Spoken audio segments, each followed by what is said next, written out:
Professor Dr. Sujata Purasaini, currently working in the Department of Pathology, Nepal Medical College. And to your notice, we do have a blood bank, a separate blood bank. Actually, we've been like conducting this blood services, let's say blood transfusion services, more than a decade. But this blood bank, Jun Aileko blood bank, that is grade C, and it's going to be a 1 year. So we are providing, let's say, whole blood component. We have machine to separate the different component of blood, and maybe that is the reason we got an opportunity to get connected with, let's say, many organizations. त्यस्तै हामीले ब्लोदानको पनि हामी चाहिँ कनेक्सनमा आयौँ, and I'm very honored to be here, and I'm very thankful to each and every members of Blodan to give us this opportunity to be a part of this program. Thank you so much.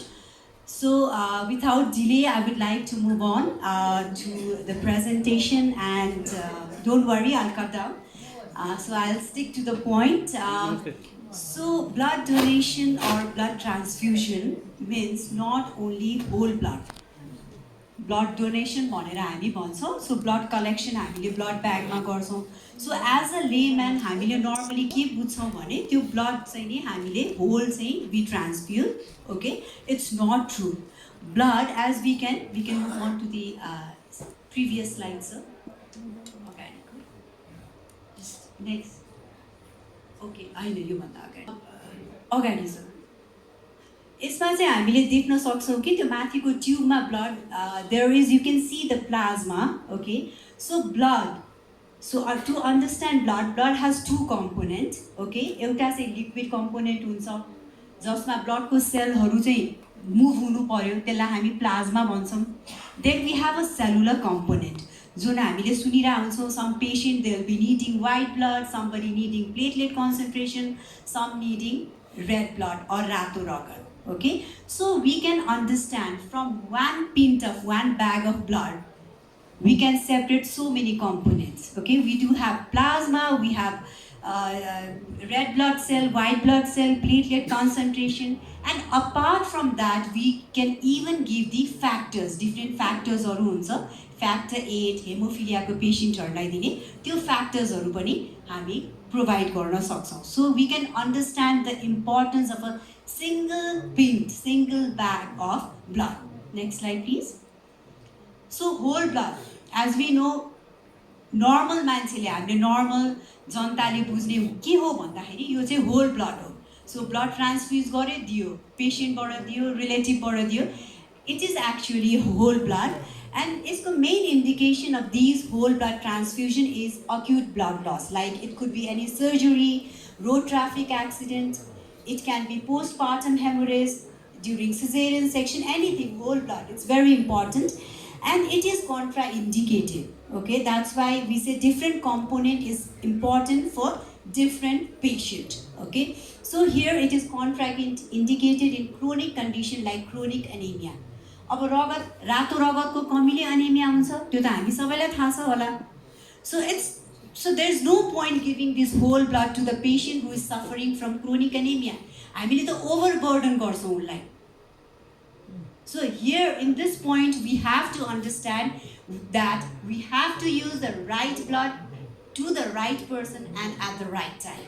Okay, so whole blood is contraindicated in anemic patient, and as a criteria of blood transfusion, these blood also needs to go for compatibility test. We go for ABO compatibility, RS compatibility. अनि त्यही भएर हामीले त्यही ग्रुपको, we know A, B, ABO भनेर blood group छ, त्यही blood group को रगत चाहिँ हामी we are going to transfuse to the recipient. Next slide please. So then the other is packed red blood cell. नामले आफै भन्छ packed. So एकदम it is packed, कोचमकोच, and it is the red blood cell, रातो रगत, and it is prepared by allowing the blood to separate under gravity in a refrigerator.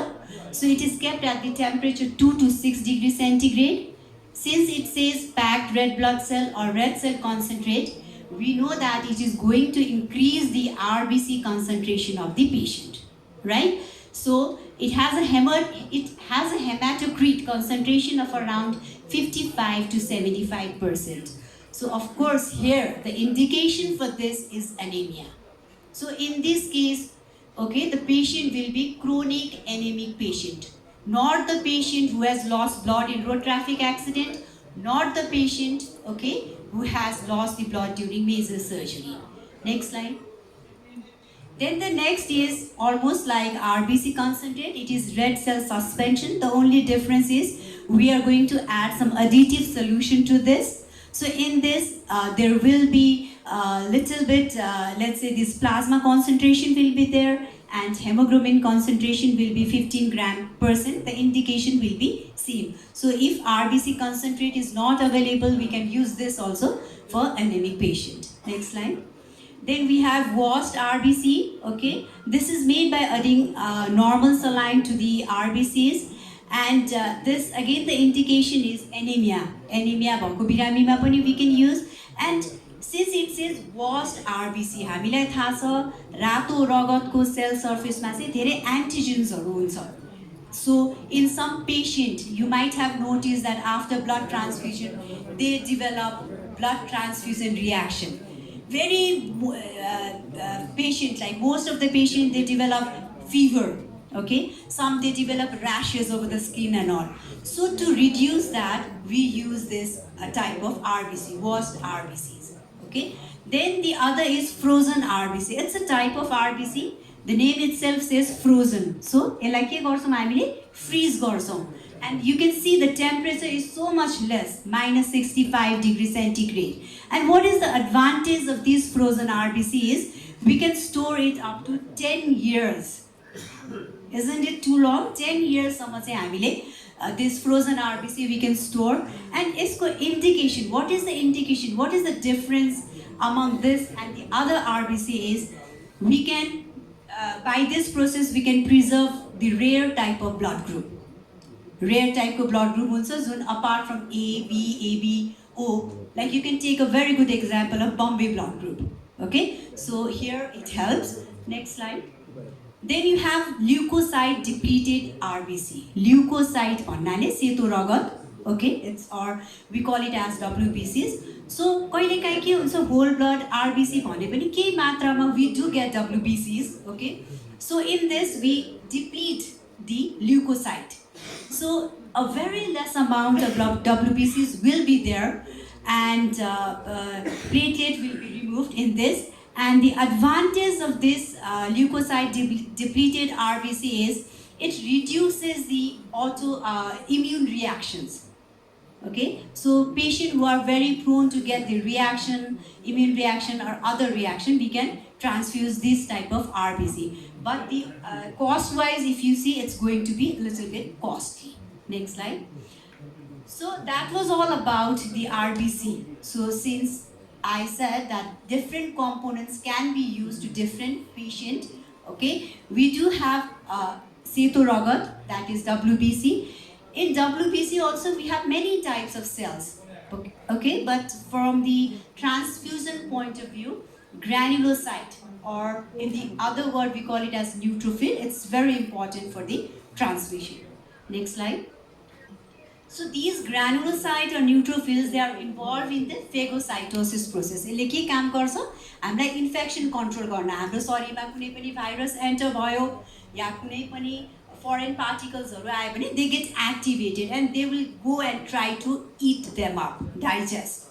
Okay, so they act as an army, they act as a soldier to protect our body. So there are certain conditions in our medical field where the neutrophils count or the granulocyte, they go down. Okay, there will be decreases, like ekdam severe condition, severe infection, sepsis, leukemia, blood cancer. If the patient has undergone chemotherapy, radiotherapy, there will be bone marrow suppression. So in that condition, these neutrophils will be depleted. There will be very less in the number in our body, and that is no good. Okay, we do not want the less number of neutrophils because we need them to fight against the infection. So in those conditions, we need to give this granulocyte to the patient, and it is prepared by hemapheresis and it is maintained at room temperature. Next. Then the other component is platelet, very very important. You might have heard about this as seto ragat, and we consider it as a platelet concentration. Okay, the indication is bleeding. The most important is if the patient bleeds and if we find out that they have a decreased level of these platelet count, we go for this platelet concentration. So in many cancer patients, if there is bone marrow suppression or in some major surgery after the post-operative procedure, if the patient bleeds. Next.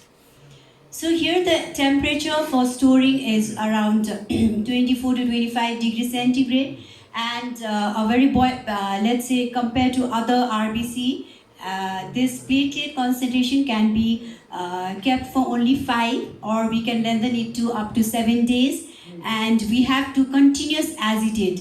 हामीले कति रक्त यो सञ्चारको उसमा काम गरिरहेहरूले याद गर्नुभयो होला, प्लेटलेट कन्सन्ट्रेसन चाहिँ नि एउटा एजिटेसन, एउटा we have a special machine, so we keep that platelet over that machine and we keep it agitating. Okay, that is a very important point, and this is going to increase the platelet concentration around 5,000 microliter in adult patient. Next. So platelet concentration in blood, if it is very low, in sometimes के हुन्छ patient को platelet count चाहिँ एकदम लो, 10,000 20,000 पनि पुग्छ, जबकि the average मा we need to have around 1.5 to 3.5 lakhs. So in that case we go for 2 type of platelet concentration. So if it is very low, we go for the pool.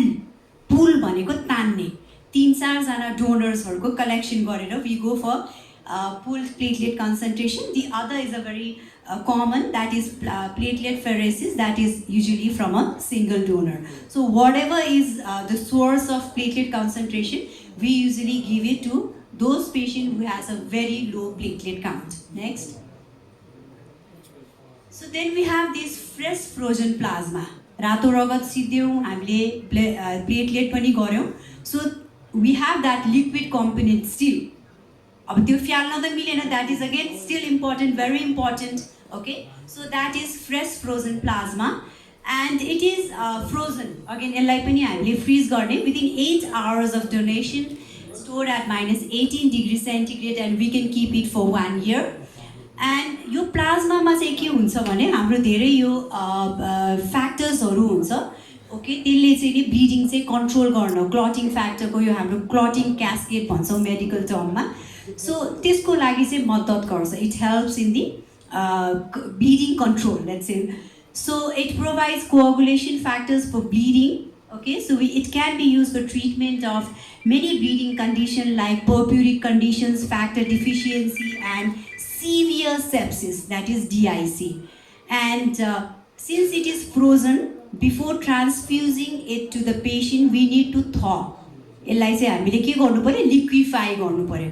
Just like हामीले कहिलेकाहीँ मिटहरु निकालेर फ्रिजरबाट thaw गर्छौं, in the same way we go for the thawing process of fresh frozen plasma. Okay, and it needs to be ABO compatible. Next slide. Just like fresh frozen plasma, cryoprecipitate is also the parent source is plasma here. Plasma बाट नै निकालिन्छ.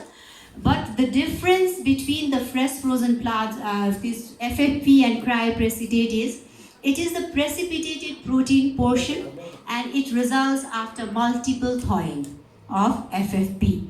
And again, it contains a very high level of this factor 8, fibrinogen, a protein called as fibrinolactin and von Willebrand factor. Next. Next.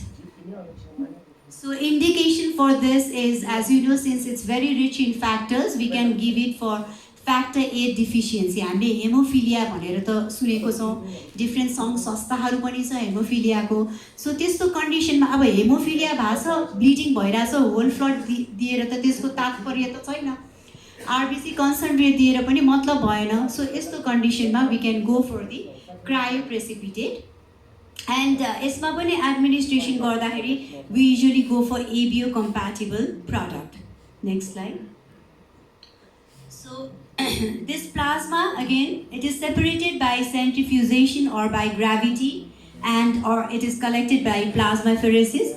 Again यो चाहिँ plasma fluid भएको हुनाले यसमा कोअगुलेसन फ्याक्टर्सहरू धेरै हुन्छ एन्ड यसको डिसएडभान्टेज भनेको चाहिँ नि there is risk of TTI that is transmissible infection and it's compare to economy हेर्दाखेरि it's little bit more expensive next अब प्लाज्मैबाट हामीले गर्दा यो ह्युमन एल्बुमिन सल्युसन भनेको चाहिँ to some extent it does not what I feel is it does not come under the blood bank but since it comes from plasma हामीले यो पनि एकदम पुलिङ गर्छौँ डिफ्रेन्ट प्लाज्माहरूबाट र एल्बुमिन सल्युसन चाहिँ नि युज गर्छौँ यो एल्बुमिन सल्युसन चाहिँ फार्मास्युटिकल कम्पनीजहरूले पनि प्रड्युस गर्छ so easily available in the pharmacy and यसको इन्डिकेसन भनेको चाहिँ नि नट ओन्ली ब्लिडिङको लागि युज गरिँदैन though it is collected from the plasma this can be again use for very debilitated patient like cancer patient जसको प्रोटिनको level एकदम मात्रा हुन्छ सिरोसिस भएको पेसेन्ट क्रोनिक लिभर फेलियर एकदम ओल्ड पेसेन्टहरू ट्रान्सप्लान्टेसन गरेको पेसेन्टहरूमा चाहिँ we use this human albumin solution next Then factor 8, again the parent source is plasma here. So we can use this for patient who has hemophilia or even in case of treatment of von Willebrand disease. So the alternative for factor 8, as I mentioned, it can be cryoprecipitate or FFP. But factor 8 is always the first choice for hemophilia. So this is also produced by a different pharmaceutical company and it is available in pharmacy. So to some extent it also does not come under blood transfusion, okay, but it is derived from the plasma. Then immunoglobulin, another very important component which comes from plasma. It contains high level of antibodies. So antibodies भनेको त के भयो हाम्रो एकदम रोगसँग लड्ने कुरा okay so this is very much important to control the infection so it is used for sepsis different hemolytic diseases immune deficiency syndrome cancer patient and other syndromic diseases so for all these we have to go for compatibility testing in general compatibility testing भन्नाले ABO र RS compatibility बुझिन्छ okay त्यसबाहेक पनि हामीले अर्को HLA compatibility पनि गर्न सक्छौँ but the most important universally understood compatibility is ABO and RH that compatibility is also not possible for platelet concentration platelet लाई चाहिँ सधैँ if possible we can go for compatibility but always it is not possible next so emergency we can go for type O RBC which is considered as a universal donor. This is just a picture showing a blood warmers to avoid the post-transfusion reaction like fever, rashes and all. So to maintain the temperature. And this is the new research work. New blood products have been produced in some of the countries. They are stroma-free hemoglobin, which is again prepared from RBC only or perfluorocarbons. They are artificially prepared blood. And यसको main role भनेको चाहिँ यसले it is tissue targeted हुन्छ एउटा special organ लाई अनि यसले oxygen carrying capacity चाहिँ धेरै हुन्छ. So that is the only difference. We are away from this. अनि apart from these blood products, what we have to, almost to the end of my presentation, so what we have to understand is there are many other fluid. We have to know the difference between the blood products and other this replacement fluid. धेरै normal मान्छेहरूले चाहिँ के बुझिरहेको हुन्छ भने replacement fluid can be vice versa used as a blood product or blood product can be used as replacement fluid. It's not like that. Replacement fluid भनेको चाहिँ जब कुनै sick patient मा fluid कम भयो बडीमा भोल्युम कम भयो भने we use those fluid like normal saline, Ringer's lactate or sometimes other dextrose fluid and all. Okay, next. And maintenance fluid भन्नाले पनि it is very much different from the blood component and blood products and these maintenance fluids are basically crystalloids. Next. So conclusion. what I would like to emphasize that blood as per se is very important. So blood can be divided into plasma and its different component. Each component has its own important role. So each component can be used for different patient according to their need and requirement. We have to avoid using whole blood for any patient, and we have to use blood component only when indicated. And we need to remember, we need to remind ourselves every time, right blood to the right patient and at the right time. Thank you. दोस्रो दिनको पहिलो सेसनको प्रेजेन्टेसनहरू हामीले म एकचोटि repeat गर्न चाहन्छु। Trinity international कलेजका प्राध्यापक कविन्द्र सुवेदीज्यूले स्वयंसेवी रक्तदान अभियानमा कलेज तथा विद्यार्थीहरूको भूमिका विषयमा, वरिष्ठ पत्रकार श्री राजन प्रसाद नेपालीज्यूले स्वयंसेवी रक्तदान अभियानमा सञ्चारको भूमिका, त्यस्तै श्रेयज्योति लाइफ इन्सुरेन्सका लक्ष्मी साक्यज्यूले चाहिँ यो भोलिन्टियर ब्लड डोनेसन मुभमेन्टमा चाहिँ यो हाम्रो फाइनेन्सियल सेक्टरको भूमिका भयो। त्यस्तै हामीले नेपाल मेडिकल कलेज तथा सिजन अस्पतालका प्याथोलोजी विभाग तथा रक्त सञ्चार सेवाका प्रमुख प्रोफेसर डाक्टर सुजाता पुरासिनीज्यूले रगत तथा रक्तहरूको उचित प्रयोग विषयमा कार्यपत्र प्रस्तुत गर्नुभयो र हामीले त्यो सबै सुन्यौँ। हामीले अहिले यो लास्टमा चाहिँ यो कसैको कुनै जिज्ञासा उहाँले प्रस्तुत गर्नुभएको कार्यपत्रहरूको विषयमा आफ्नो कुनै जिज्ञासा अलिकति स्पष्ट हुन चाहनुहुन्छ भने चाहिँ हामीले 15 मिनटको टाइम छुट्याएका छौँ। कसैले चाहनुहुन्छ क्वेसन गर्नु होला, त्यसमा आफ्नो परिचय सहितको क्वेसन राखिदिनु होला, म अनुरोध गर्न चाहन्छु।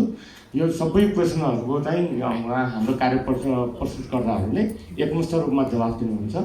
म अनुरोध गर्छु क्वेसन राख्ने व्यक्तिले आफ्नो परिचय सहित राख्नु होला। धन्यवाद। नमस्कार, मेरो नाम वैकुण्ठ अधिकारी, म चाहिँ स्वप्रभात नेपाल संस्था कपनदेखि आइरहेको छु र हामीलाई मेरो प्रश्न चाहिँ हाम्रो राजन नेउपानेजीलाई जान्छ। हुन त उहाँ पनि जर्नलिस्ट हुनुहुँदो रहेछ, उहाँ आफै मिडिया हाउस त होइन, तर मैले भएका कुराहरू उहाँले सम्बन्धित ठाउँमा पुर्याइदिनु हुन्छ कि भन्ने मेरो आशा हो। हामीले विगत 15 वर्षदेखि ब्लड डोनेसन कार्यक्रम गर्दै आइरहेका छौँ। स्वप्रभात नेपाल संस्थाले जुन ब्लड ब्याङ्क मार्फतबाट हामीले गर्छौँ, तर कहिल्यै पनि कुनै पनि मिडिया हाउसले त्यसलाई स्थान दिएन। हामीले 10वटा जति हरेक साल नै 10वटा जति मिडिया हाउसमा चिठी पुर्याउन जान्छौँ। उहाँहरूको एन्सर पहिलो हुन्छ चिफ गेस्ट को नम्बर 1। अनि हामीले सुरुमा चिफ गेस्ट राखेका थियौँ, अन्तिममा आएर चिफ गेस्टबाट पनि धोका भएपछि हामीले चिफ गेस्ट हाल्नु छोड्यौँ। एक साल चाहिँ गगन थापाले भर्खर चुनाव जितेको बेला थियो, गगन थापा हुनुहुन्छ भनेपछि 1-2वटा न्युजमा अलिकति आएको थियो, त्यो ब्लड डोनेसन भइसकेपछि पहिला होइन। अनि पहिल्यै दिन गयो भने त त्यस्तो ब्लड डोनेसन कार्यक्रम दिनु कति हुन्छ, कति दिएर के साथ दिने, किन यो साथी हुँदैन तपाईँको, पहिल्यै इग्नोर हुन्छ। अनि त्यसपछि हामीले ब्लड डोनेसन गरिसकेपछि समाचार बनाएर लगिदिँदाखेरि पनि त्यसले स्थान पाएको रेकर्ड छैन। नम्बर 1, उनीहरूले सिधै भन्ने हो यस्तो कार्यक्रम कति हुन्छ भनेर हामीलाई स्थान नदिएको तितो अनुभव चाहिँ हामीसँग छ। यसलाई यहाँले सम्बन्धित ठाउँमा पुर्याइदिनु हुन्छ भनेर मैले आशा गरेँ। धन्यवाद। नेवार टिभीबाट लाइभ भइरहेको जानकारी पनि गराउन चाहन्छौँ।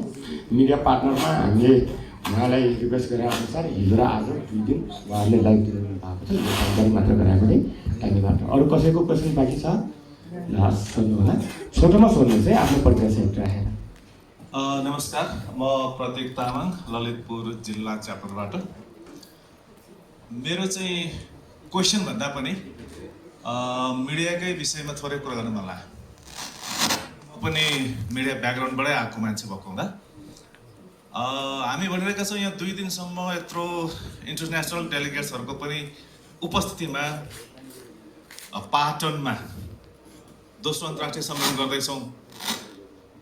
यसको कभरेज यसो हेरेँ क्या मैले, मिडियामा हेर्न खोजेँ, मेन स्ट्रिमको मिडियामा त्यति देखिएन। मेन स्ट्रिम अनलाइनहरू पनि खासै न्युज कभरेज भएकै देखिएन।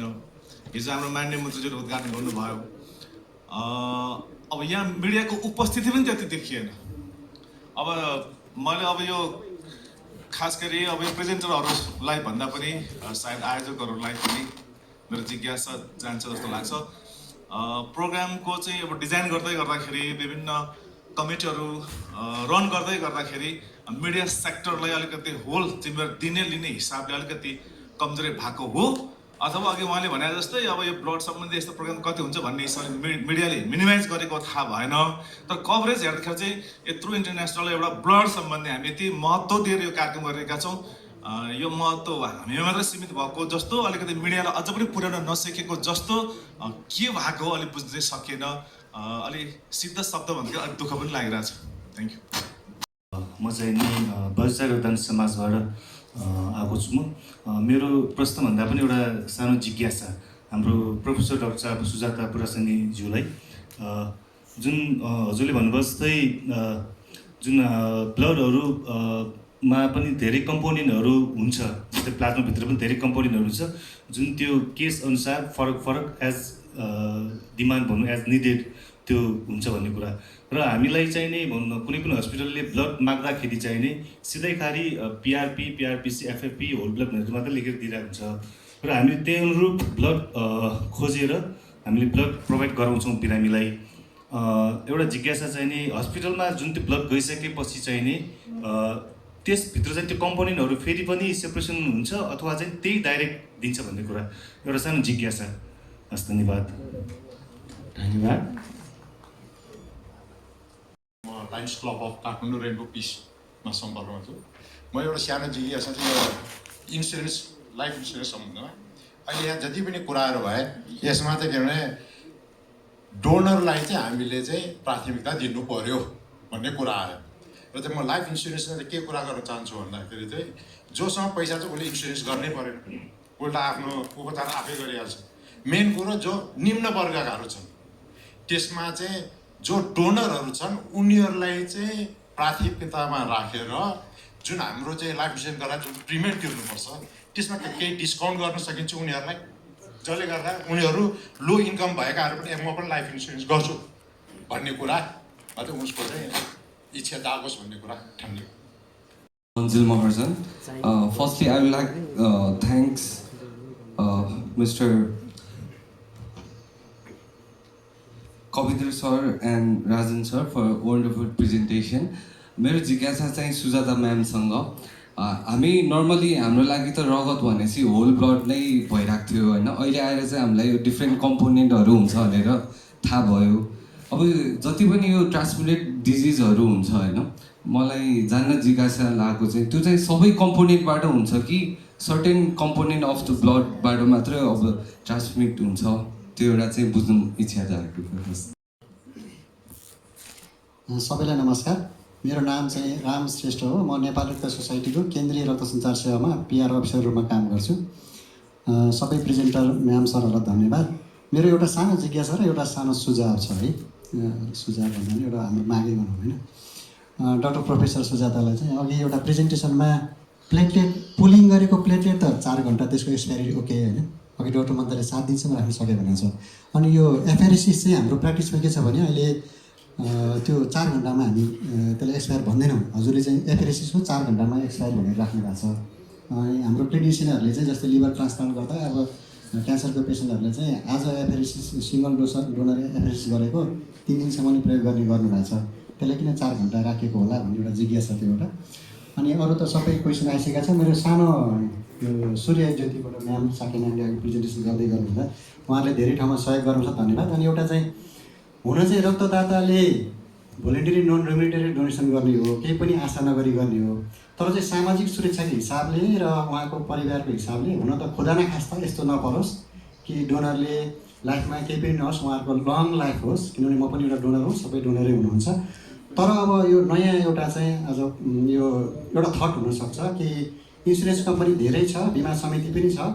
आज हाम्रो यो कन्फरेन्सले नै एउटा नयाँ कुरा दिनसक्छ कि यहाँहरू मार्फत भनेर, यदि डोनरले रक्तदान गरेको 100 दिनभित्र कसै डोनरलाई केही भयो भने सिएसआर अन्तर्गत एउटा लाइफ इन्सुरेन्स गरिदिने अथवा त्यो एक्सिडेन्टल डेथ इन्सुरेन्स अथवा केही हुन्छ नि, तपाईँहरूको विभिन्न टर्म हुन्छ।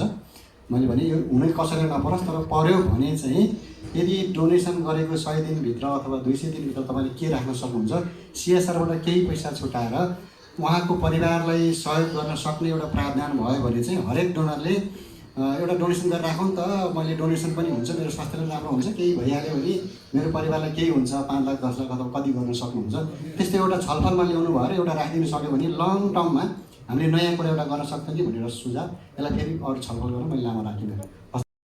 यो पहिला भइसकेको कुरा के, म राजेन्द्र कुमार श्रेष्ठ बी पोइती 104 पटक मैले डोनेसन गरेँ र विगत 32 वर्षदेखि मैले निरन्तर 3-3 महिना ब्लड डोनेसन आइरहेको छु र केन्द्रीय म सल्लाहकार। यो जुन किसिमको यो बिमाको कुरा आयो नि, यो पहिला प्र्याक्टिस भइसकेको थियो कि हाम्रो सर्वोदयको बेलामा के भएको थियो भनेदेखि हाम्रो यो जुन एनपिएचएलले हाम्रो यो जुन डोनेसन दिन्छौँ नि है, अब यो सायद 100 पटक दिनेको लागि चाहिँ त्यो एनपिएचएललाई दिने जुन शुल्कमा चाहिँ 90% छुट थियो कि, त्यसबाट कर्मी रूपमा त्यो 50, 25, 10 भएको छ। र त्यहाँ गीता साकी आउनुभएपछि त्यो चाहिँ छुट्यो र यो कुरा लिइरहेको थियो। पछि हाम्रो अब जुन किसिमको बहिनी आउनुभयो, उहाँ बित्नुभयो, त्यसै भइरहेको छ, यो प्र्याक्टिस भइरहेको छ। अझ मैले के भन्छु भनेदेखि अब हाम्रो यो जुन किसिमको स्वास्थ्य बिमा छ नि, मैले त हस्पिटलमा जुन भर्ना हुँदाखेरि हाम्रो जुन डोनर छ त्यो हस्पिटलमा चाहिँ छुट चाहियो भनेको यो त त्यहाँ त खालि हामीले दिएको शुल्कमै कम हुने हो। एनपिएचएलमा हाम्रो अगर सम्बन्धी हुँदाखेरि त्यो छुट थियो, त्यो भइसक्यो पनि थियो, त्यो स्किम हो, त्यो नियन्त्रण गर्नु पऱ्यो। अब जुन यो स्वास्थ्य बिमा आएको छ नि त, यो स्वास्थ्य बिमामा चाहिँ भन्नु अब 4 जना 20 र 35 छ भनेदेखि हामी डोनर हो भनेदेखि त्यसमा 50% डिस्काउन्ट हुनु पऱ्यो र 2 जना हो भनेदेखि अब 20,000 कट्यो, त्यसमा पनि 50% छुट हुनु मेरो भनाइ हो। धन्यवाद। एसोसिएसन पुरी भेगेको हुँदैछ। म चाहिँ प्रोफेसर बाउधासान्चरज्यूलाई यो डक्टरहरू चाहिँ पेसेन्टलाई पनि 3 मिनट मात्रै चाहिन्छ भने 6-7 मिनट मगाउने अनि 3 मिनट युज गर्ने, अरू चाहिँ त्यो वेस्ट गर्ने, रिटर्न समयमा नगर्ने। त्यसले गर्दा पनि हाम्रो ब्लड एउटा डिमान्ड र सप्लाईमा चाहिँ धेरै कुरा जस्तो लाग्छ मलाई। 20-30% वेस्ट भएको भन्ने कुरा छ। त्यो चाहिँ हाम्रो हस्पिटलले या हाम्रो उसमा चाहिँ त्यसलाई मिनिमाइज गर्न के गर्दै हुनुहुन्छ र त्यो मिनिमाइज गर्न सक्यो भने हामीले डोनर्सले जति दिएको ब्लड जम्मै युज हुन्छ र धेरै डोनर अझ कम हुँदा पनि हाम्रो सप्लाई चाहिँ सफिसियन्ट हुन्छ भन्ने मलाई लागेको छ। हस्, थ्याङ्क यू। धन्यवाद यहाँहरू सबैलाई। मलाई चाहिँ प्रेजेन्टेसन हेरेपछि फेरि मैले नयाँ क्वेसन, पुरानो क्वेसन दोहोऱ्याउने होइन, म नयाँ क्वेसनको लागि मात्रै बाउधासानी डाक्टर साहबलाई चाहिँ मैले सोध्न चाहेँ। कसैलाई पनि ब्लड दिन नपरोस्, हाम्रो मेन उद्देश्य त्यो हुनुपर्छ। मान्छे सधैँ हेल्दी हुनु पर्यो होइन। हेल्दी भएर बस्नको लागि त्यही अनुसारको चाहिँ हाम्रो खानपिनदेखि लिएर गरेर बस्नु पर्यो कि रगतै युज गर्न नपरोस्। यदि अर्काको रगत युज गर्दाखेरि केही न केही हालतमा चाहिँ हाम्रो शरीरभित्र चाहिँ केही न केही रूपमा चाहिँ ट्रान्सफ्युजन हुन्छ जस्तो मलाई लाग्छ। म नन टेक्निकल पर्सन। मलाई एकचोटि चाहिँ डक्टर के अरे डक्टर बितेर जानुभयो है, कस्तो बिर्सेको, मुटबडी डाक्टर साहब चाहिँ आउनुभयो। उहाँ चाहिँ सर्जन।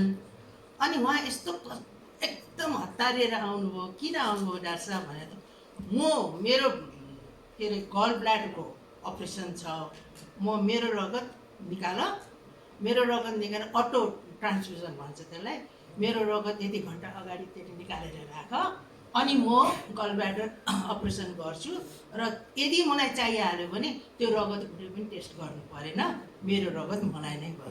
अब हामीले यो एउटा सिस्टम पनि हामीले मोटिभेसनमा लानुपर्छ जस्तो लाग्छ। नोट गर्नु होला, किनभने हामी हेल्दी पर्सन छौँ भने कुनै अपरेसन गर्दैछौँ भने आफ्नो ब्लड चाहिँ कति दिन अगाडि कति घन्टा अगाडि निकालेर राख्दाखेरि हुन्छ, त्यो टेक्निकल कुरा हो। त्यो एउटा पनि हामीले मोटिभेसनमा प्रयोग गर्नुपर्छ जस्तो मेरो मनमा लागेको छ। त्यसले गर्दाखेरि के भने कति मान्छेहरूसँग ब्लड माग्न आउँदाखेरि के भन्छ भने मेरो अपरेसन छ भने हि सो हेल्दी, के को अपरेसन भन्यो भने कुनै किसिमको अपरेसन हुन्छ अनि उसले रगत प्रिजर्भ गर्न राखेको हुन्छ।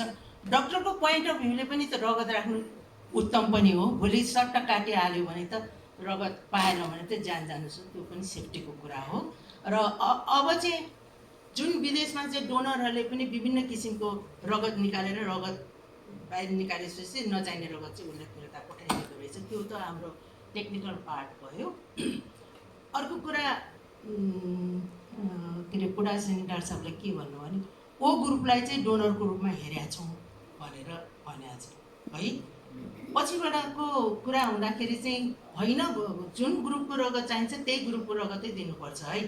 ओ ग्रुपलाई चाहिँ डोनर, युनिभर्सल डोनर भन्नु मिल्दैन है भन्ने पनि एउटा कन्सेप्ट सुनिएको थियो। हुन त इमर्जेन्सीमा गर्दाखेरि त्यसको इफेक्ट पछि पर्छ कि पर्दैन, त्यति क्वेसन गरेँ। अरू सबै टु मैले धेरै लेख्न त लेखेको छैन। अघि ब्लड ट्रान्सफ्युजनको सोध्नु भएको थियो कि कम्पोनेन्टहरू चाहिँ नि निकालिसकेपछि फेरि त्यसलाई चाहिँ छुट्याउन सकिन्छ कि सकिँदैन भनेर। त्यो चाहिँ सकिँदैन।